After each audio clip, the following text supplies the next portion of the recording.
contextualize President Trump's ban on the international students? What were the stated justifications, and how does it align with the broader U.S. immigration policy historically? Well, what has happened in the United States is that the Trump administration has imposed a ban on foreign students for one university, which is the University of Harvard, and this is seen as a retaliation for Harvard's position to resist a federal oversight of the administration of that university, like they've done in Columbia University. But with regards to the rest of the university, they're still allowed to recruit international students.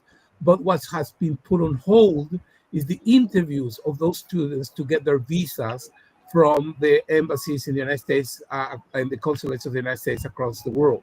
So there's not a ban as such across the world against students. What there's a ban is international students going into the University of Harvard, because they have to have a license for that, and that was revoked so far. And with the rest of the universities in the United States, what has been put in place is a hold. So what has happened is that any students who had an offer to go to do a degree, a master's degree or a PhD degree in the United States, and they were waiting for their visa to happen, their interview for the visa to happen, are now put on hold until new notice. And to make the context wider, it's not the only country that's doing that.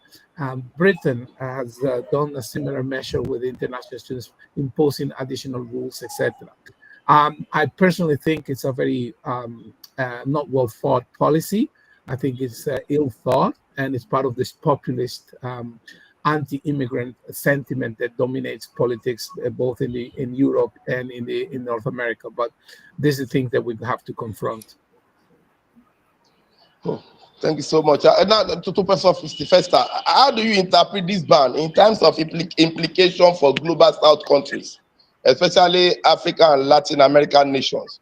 All students heavily rely on the U.S. Educational system.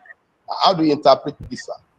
I think there's one missing point in the introduction by my colleague. The threat to withdraw about 3.3 billion US dollars, support for Harvard in terms of the student exchange program has serious implications for that university.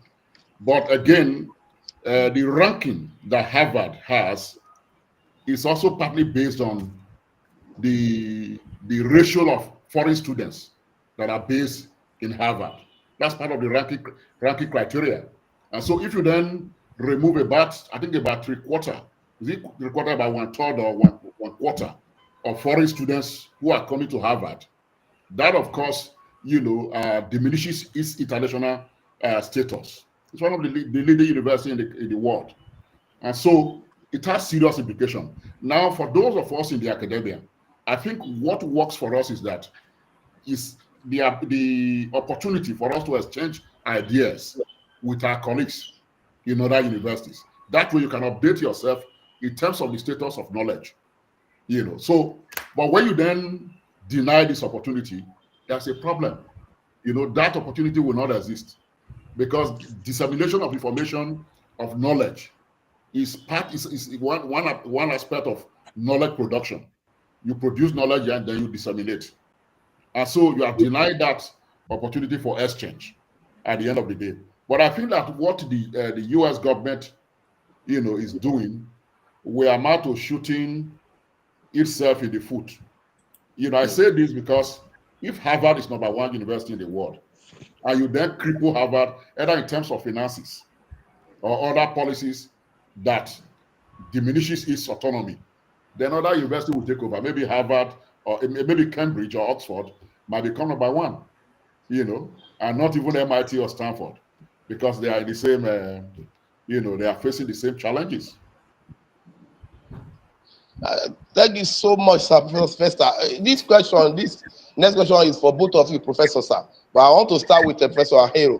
From a legal and ethical standpoint, does this ban violate any international agreement or human rights principles related to access to education? Professor Ahero. Well, of course, it's a violation of any moral principle, but that doesn't mean that it's not legal. It is legal. Sadly, the United States State Department is allowed by Congress in the law to issue visas whoever they think suitable, even if it's against of the most basic human rights principle. From that sense, I mean, is the United States is shooting itself in the foot with the measure. I mean, just to comment on my colleague's point, which is absolutely true. You can see that the international students last year in 2024, I believe there were over 1.1 million international students studying in the United States, which produced around 44 billion US dollars. Now, just to put that in perspective, that's the cuts that Elon Musk that's more than the cuts that Elon Musk tried to do in Dodge in his time. So they could jeopardize that huge income for the United States just because of taking this type of draconian measures. That and it's not only that; it's also, as my colleague here has pointed out, how the exchange of ideas and knowledge is cut. Let's not forget that 40% of all Nobel Prize winners in the United States are immigrants. In fact, over 402 Nobel Prize winners in the United States were born outside the United States, even though later became U.S. citizens. So this type of measures is very damaging, not only because it cuts that flow of resources and also limits the ability to exchange international scholars and minds and attract talent, but also because creates the fear. So now a lot of very talented young people around the world who originally were thinking of doing their master's or PhD in the United States are completely reconsidering it, probably applying to Europe, Australia, the United Kingdom, or any other place in the world that is more suitable. We've seen China, for example, offering a huge amount of scholarships to go to China. Tsinghua University just opened a big, just put I think around 50 million US dollars in scholarships for researchers to go to Tsinghua. Not that a lot of people want to go to the United States, of course, because it's the top academia in the world. It's the one that has more resources. I have a very close friend who just been appointed the president of the Dartmouth University, and in an interview he was saying the other day that the reason he left the UK and went to the United States is because there's a lot of resources for research, but also those resources include talented minds. And if those minds are deterred from going to the United States, they're simply going to go somewhere else where they will develop their research. Let's remember history here. Let's remember history. The only reason that Adolf Hitler was unable to develop the atomic bomb is because he expelled or made exile every single Jewish physicist who left Germany and went to the United States. And that's the only reason the United States was able to develop the atomic bomb before anybody else. I mean, I'm not saying that's a good thing, of course, but I'm just pointing out that historical fact to show the big damage to national security and to the national reputation of the United States by this type of measurement. Yeah, I like the point you just made, the historical aspect of it. Now that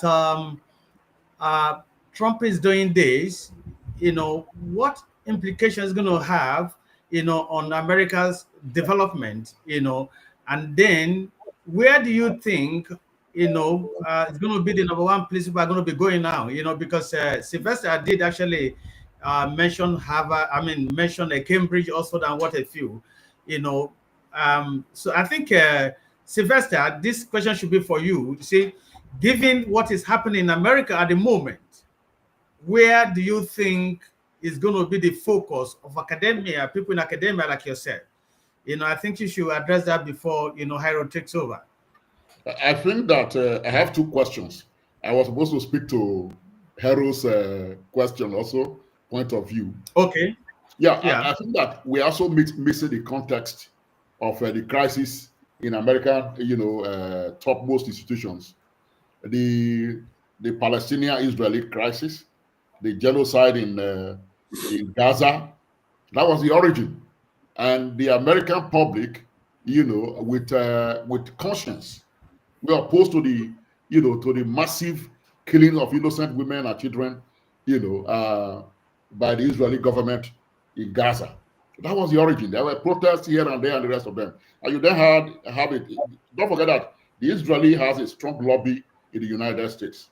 United States, yes. So they influence much of American foreign policy when it has to do with the Jewish, state of Israel. So that is the origin. So if we miss that point, it's not as if government was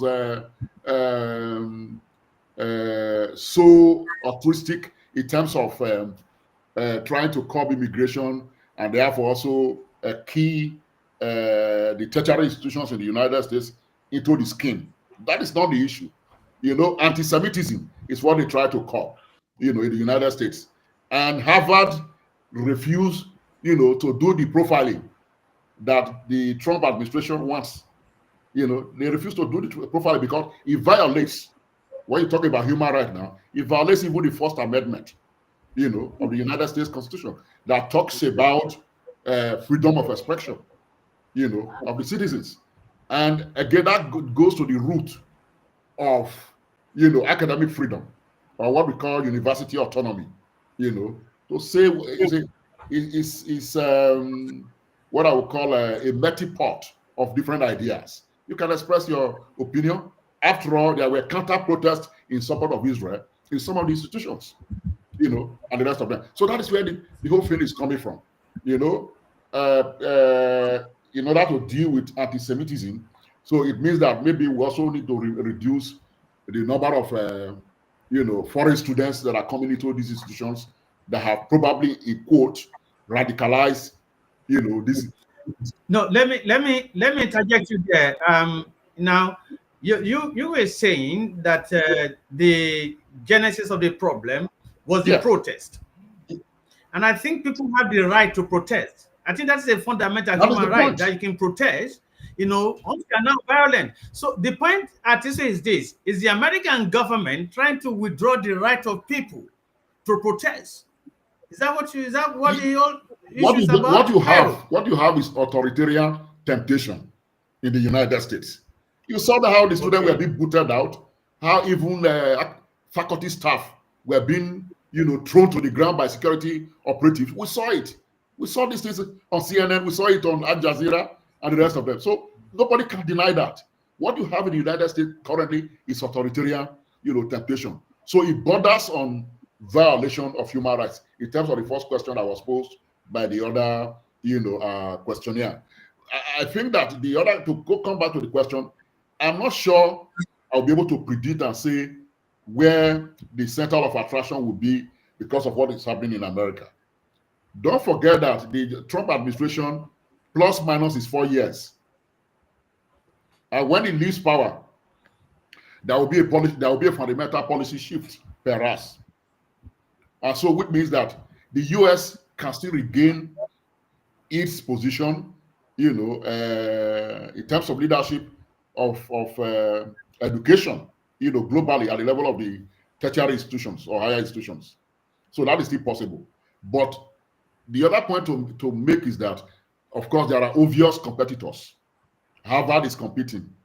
Cambridge is competing. University of London is competing. You have also what is it called? This university in Paris, that's also competing. London School of Economics is there, competing. So there are so many other higher institutions that can compete. Even China, that my colleague mentioned, China is interested in cutting-edge scholarship. Wherever they can get knowledge, they are looking for it. And so, if China has voted about 15 million, let me interject you a bit there. You see, now when you talk about China, and of course, Hiro, was in the United Kingdom. She was in Stirling. I actually met Hiro in Stirling. And the Hiro, went to Leeds, from Leeds to Sheffield, and Sheffield now to UAE. The point that is so is that when you look at China, the Middle East, and what have you, the thing is that English seems to be the language of scholarship. So does it mean that like China, Middle East and what if you're going to be, doing this in English? I don't agree with you that. I don't agree with you that. You want to respond? I don't agree with you that English is the language of scholarship. It's not. China is scholarship. China is 1.5 billion people, for God's sake. India is about 1.5 billion people, for God's sake. So when you talk about English being the language of scholarship, that is not correct. Most of the things we do, we apply even in English language. The mathematical, formulas and the rest of them. Where are they coming from? Are they coming from the English word? No. Some from the Arab word. You know that. And Pasha. So these are historical given. Yeah, it is true to say that English is popular. It's popularly spoken, and appears to be an international language. But it is not correct, to reify it as a language of scholarship. Scholarship, okay. So, Jairo, what's your perspective regarding this? On this, let me go back first a notch to the point of what's happening with the ban. One of the problems is, yes, I do agree that what catalyzed, what accelerated the issue was, of course, the protests that took place, particularly among young people across the United States, mainly because a lot of those young people were people who are from wealthy families who were not supposed to be protected. And they broke the grip that lobby groups like AIPAC has in the public opinion, in the political establishment in the United States. So those sit-down campaments in Colombia, etc. And let's not forget that while Harvard stood up against the Trump administration, Colombia did not. Colombia conceded completely to Trump and allowed the profiling of the students. So this has not been a monolithic. Therefore, the response from the Trump administration, and agreed with a very strong authoritarian intention, has been to attack Harvard. Which for many people have been surprising, because Harvard tended up to be the most one of the most conservative higher education institution in terms of the way they reacted to the government. That's one of the issues that I would point out. The second point is I'm still connected. Sorry, I stopped seeing you. No. Hello. I can hear you from here. Sorry. Something happened there. Okay. The other point about this is a completely different discussion, but I am as somebody who has written all of my work, all my research about the global South. Of course, I hate to see the dominance of the English language in the academia, but it is the lingua franca, sadly, because of the power of the groups, the economic groups that control the publishing industries, as Elsevier, etc. So citation-wise, which is the most important driver of rankings in university, is in English. I'm a native Spanish speaker, so we do have a lot of Scopus Journal in Spanish, but nothing near the level of citation that you get in an English citation. And I think this calls for a completely different program than this one, about colonialism and post-colonialism in academia, and how there's structures of power. And we're all have been in universities where we are actually told by the university, you have to publish in English. In the Arab world, you told here you have to talk, because in the Arab journal, even when they're Scopus 1, they still don't get the levels of citation and impact that you get when you're published in English. I have even lived that myself personally. When I publish something in Spanish, it's hardly cited. When I publish the same article in English, is cited, because it's the language that a lot of people speak. And 150 years ago it was French. That's why we say lingua franca, and who knows, perhaps it will be Chinese in 50 years or sooner. But the truth is that so far there's a whole structure complex that is dominated by publishing industry, by academic universities, and that they have a very strong hold on that, and that's why English is so important. But let's also face it, if you ask not 9 out of 10 people who will go to do a PhD and who have the resources to go to in areas like engineering, like economics, like chemistry, physics, STEM, they will go to the United States. Don't make it. I mean, they will go to the UK and other places because they will have scholarship or because it's cheaper to go to Europe to study. But if they have the money, they will go to the United States. And there's a good reason for that, because the United States has a lot of money. So if you're doing a PhD in biology, and it's very likely that you're going to work in the best labs if you go to Harvard or to Stanford or to Yale. Not necessarily. Even when you go to Cambridge or Oxford, the resources are far more limited than what you find in the United States. I mean, Oxford and Cambridge are probably the best funded universities in the whole of Europe. And Europe has the Horizon 2020, which has a lot of resources, but it doesn't even come close to what the United States has in terms of money for research. And that's power, crude power. And Trump knows that.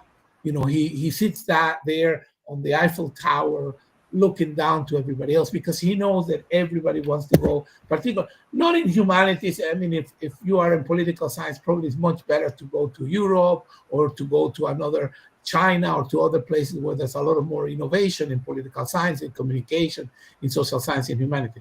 But if you're going to study science, probably the United States continues to be the most powerful magnet to attract talent. And the Trump knows that. And sadly, this ban doesn't affect European students because they will have choices.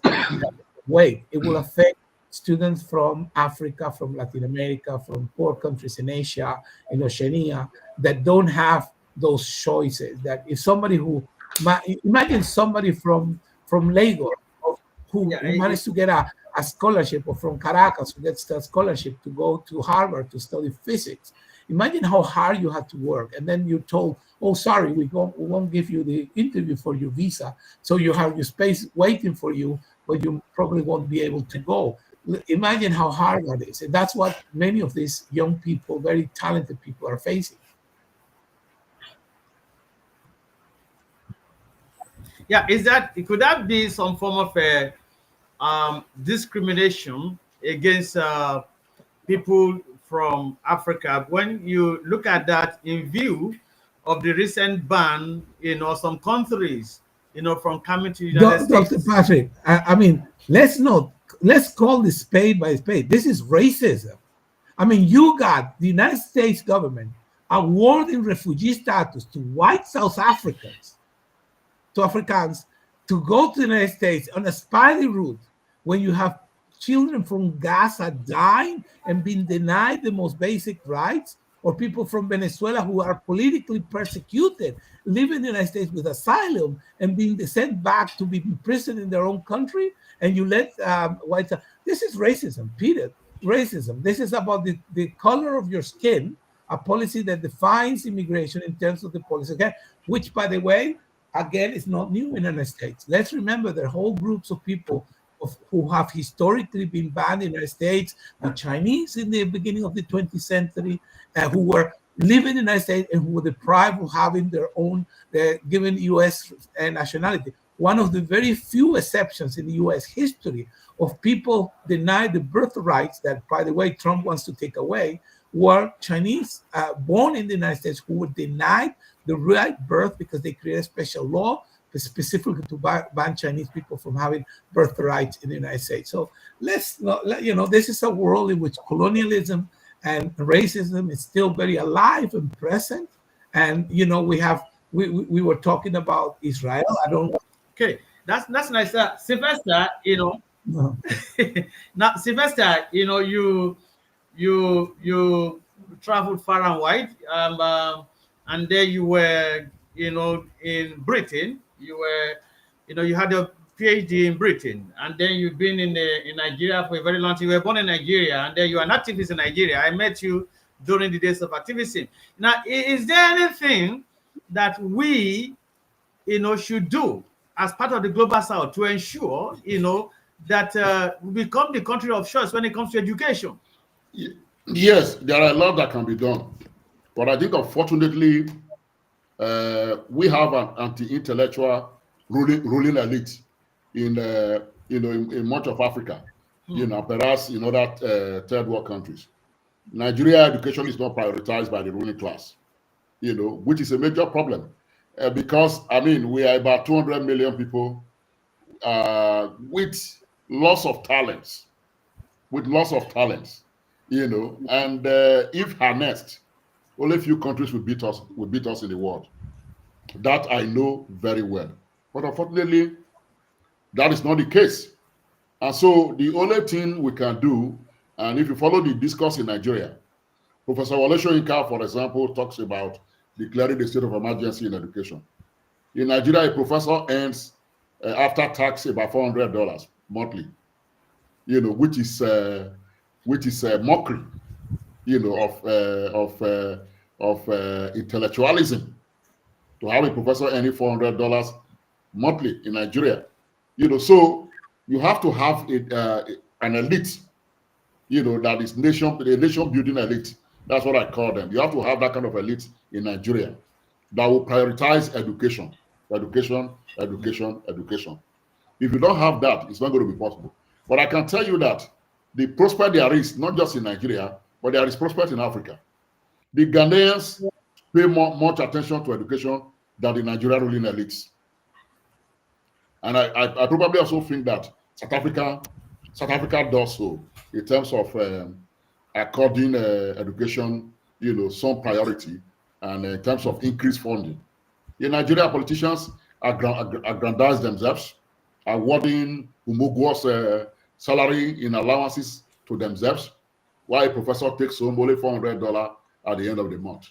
So that kind of state or ruling clique can't build education to a status that will make us the center. It was so in the 60s, because the type of leadership we had in Nigeria in the 60s, they were forward-looking.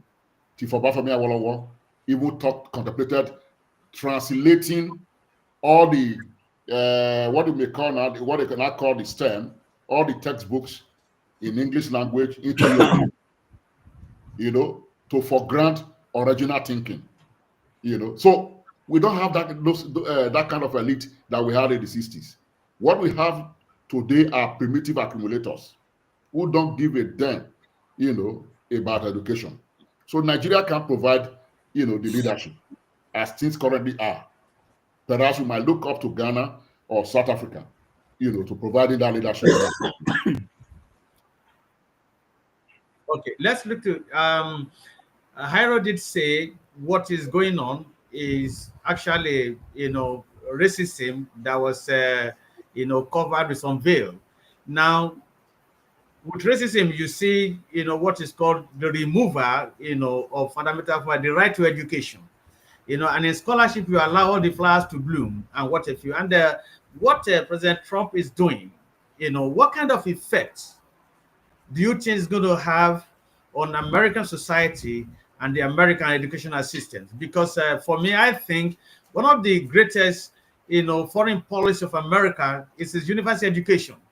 You have people from all over the world exchanging ideas and whatever, and that is contributing to scholarship. What effect is this ban on international going to have on that system and society? I think that when we started this discussion, I referred to it, when I talked about the percentage of international students in higher institutions, overseas, is a criterion for ranking of universities and their status. Go ahead. Can you hear me? Can you hear me? Can you hear me? Hello? Okay. Yes, go ahead. Okay, so the point I'm making is that if you have a lesser percentage of international, students in American institutions, of course, it's going to affect the level of scholarship. But in terms, over time, it will affect the level of scholarship. Okay. But I still see what is happening in America currently as an interim measure. Because, as I said, Trump administration will not last more than 4 years. So new statesmen will emerge that will restore status quo. So that possibility is there. So we cannot continue to, at this point, reify, the present condition and say this is the way it's going to be. But what I can tell you is that there are other fundamental factors, what I may call extraneous factors. In real fact, education is leaving the classroom. Education is leaving the classroom because of the AI revolution. You can sit down in your room and you'll be taught by an app. So education is leaving the classroom. So, and the kind of policies that have been put in place in America under the Trump administration can help that process.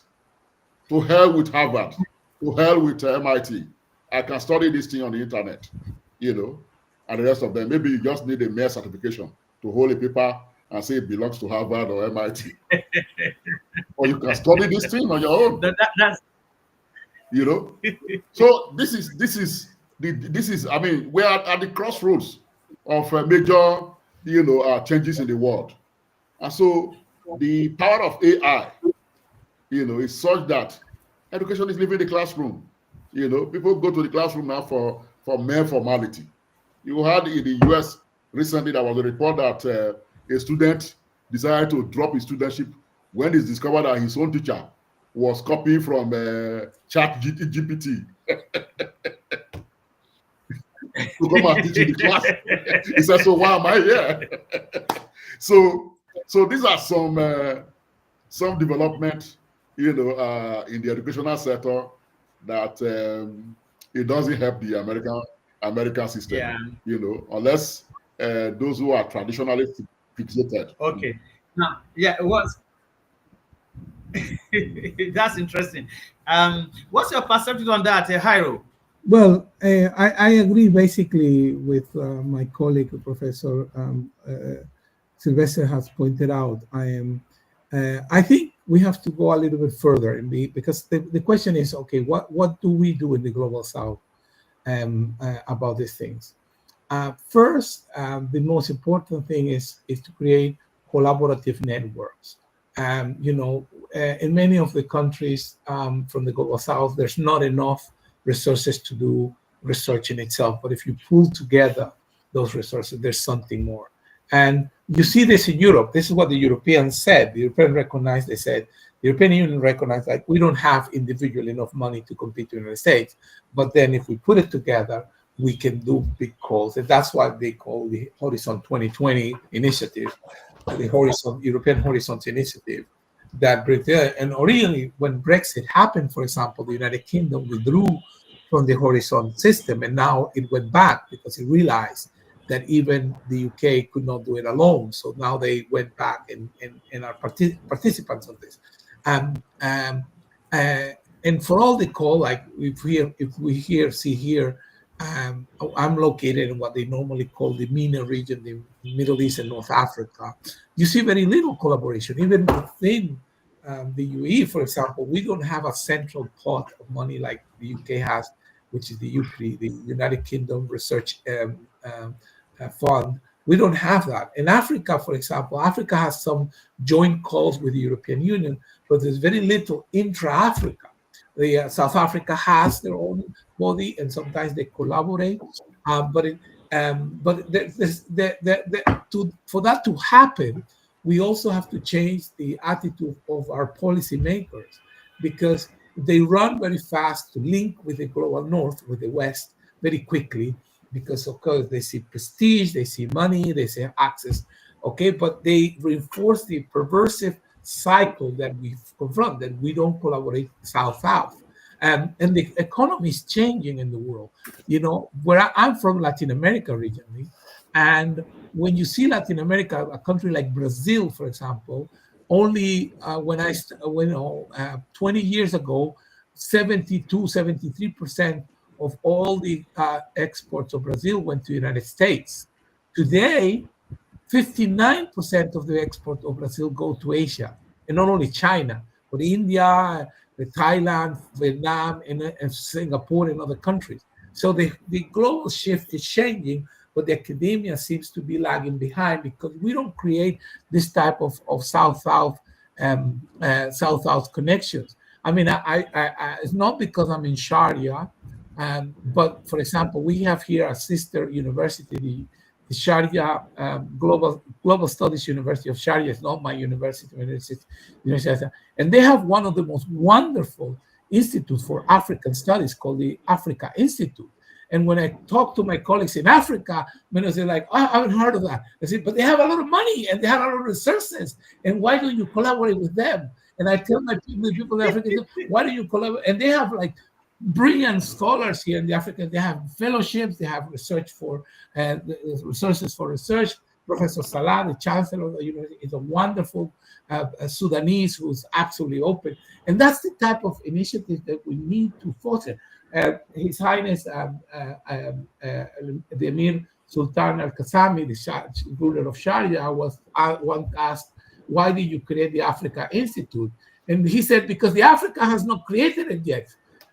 So we need to give, to bring together all the wonderful stuff that we need to do in Latin America, in Africa, without the politics that always come. In Latin America, we created in the 1950s the FELACSASCOS, which is like a Latin America Institute for Social Sciences. And what's the first thing that we did? We start fighting with each other, and that's not and I always say, like, in Latin America, we all speak the same language, we have the same history, we even have the same religion, and we've never been able to come together. In Europe, they have killed themselves between each other. They don't like each other. They speak different language, and they have the European Union. Why can't we do this in the Global South? We need a central body of research for the whole of Africa that makes all the African scholars collaborate, network with each other, and the same for Latin America and the same for Asia. And that's the step to go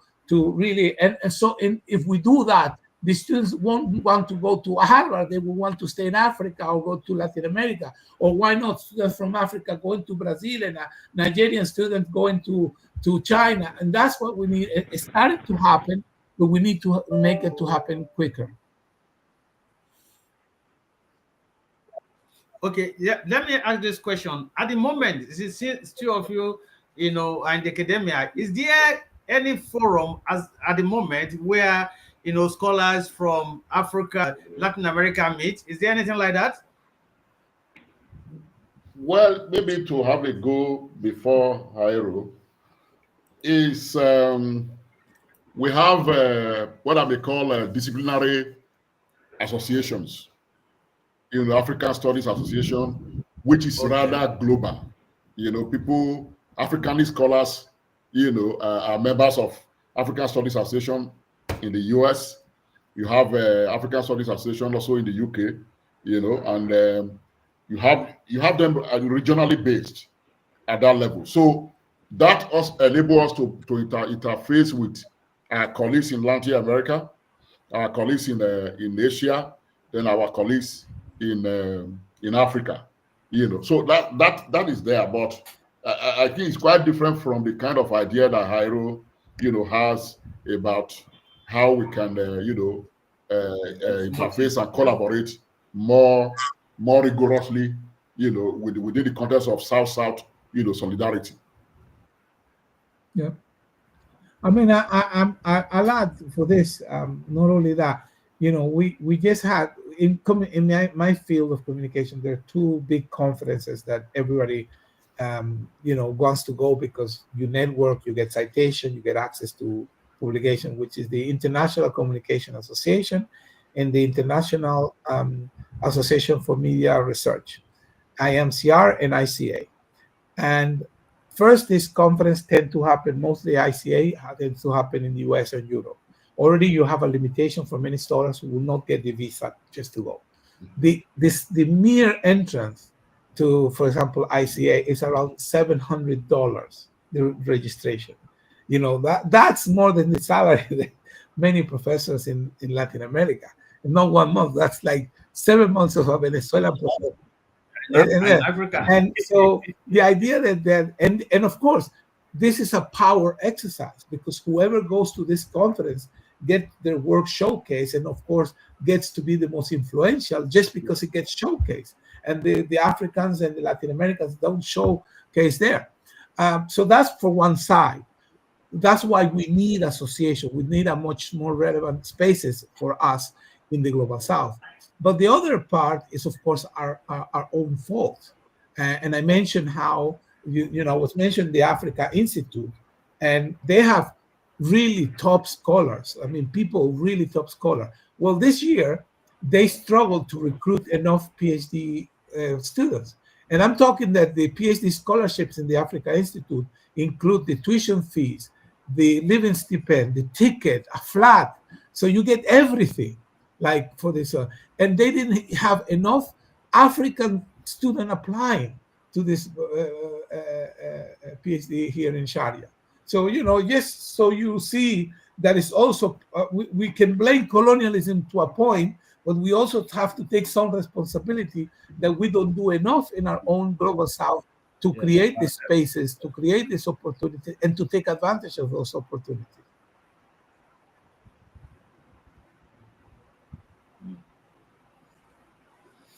Okay, I think it's yes. Hello. Yeah, with you. We are with you. Can you hear me? Okay. Yeah, I know. Okay, I think we just have 5 minutes more so that people can be. Now, let's begin, Sylvester, your final thoughts so that we can give us your final thoughts. I think that if you ask me, the discussion has shifted from what the Americans are doing with themselves to what we can do in the South-South. What we can do for ourselves. So I think I want to espouse the views of Airo on the way to go. Maybe Africans, institutions or governments will also need to put together resources for R&D, and then when we achieve that at, continental level or sub-regional level, we can then come together.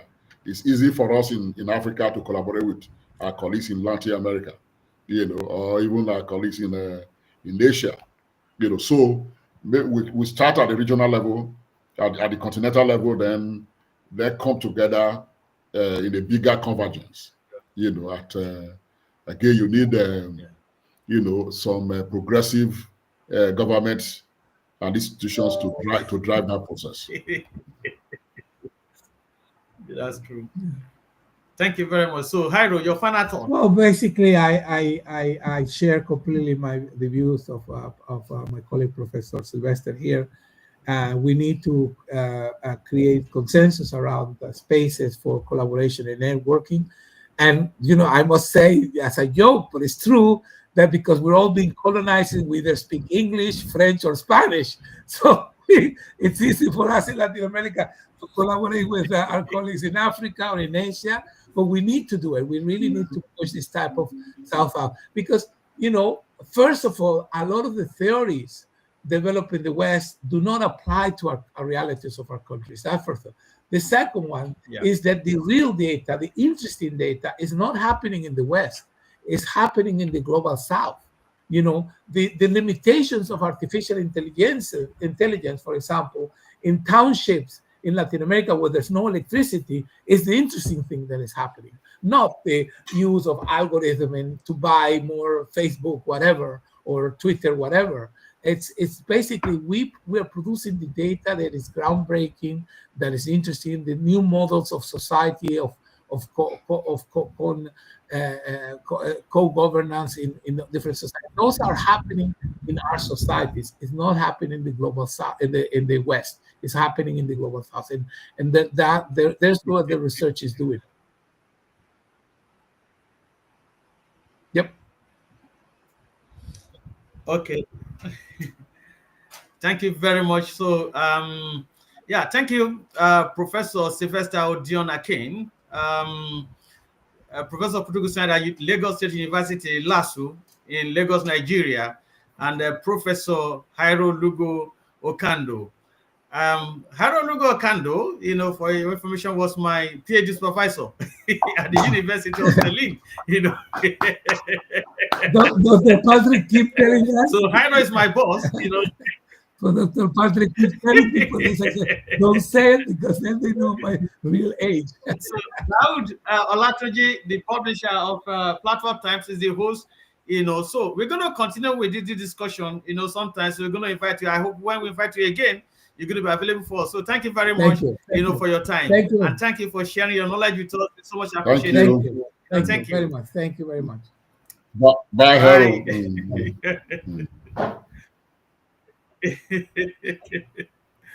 Thanks. Bye.